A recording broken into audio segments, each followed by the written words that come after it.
हमारी इच्छा भक्तों ने दी है, आ गए राम परिया।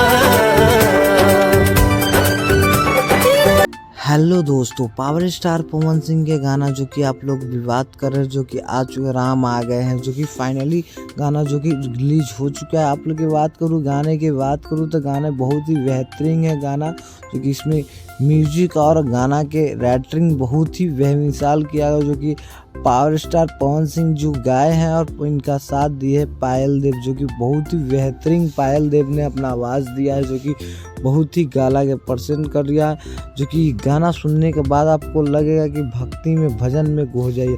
आप लोग बात को ट्रेंडिंग की बात को तो ट्रेंडिंग में गाना आ चुका है, जो कि 10 नंबर पर गाने ट्रेंड कर रहा है पावर स्टार पवन सिंह। हो सकता है कुछ ही घंटों में 1 नंबर पर ट्रेंड कर जाए, आप लोग की कृपया होगा। तो इस वीडियो को ज़्यादा शेयर करिएगा, कमेंट को जरूर बताइएगा। नेक्स्ट वीडियो में फिर मिलते हैं, tata bye, love you guys. Power Bhojpuri news.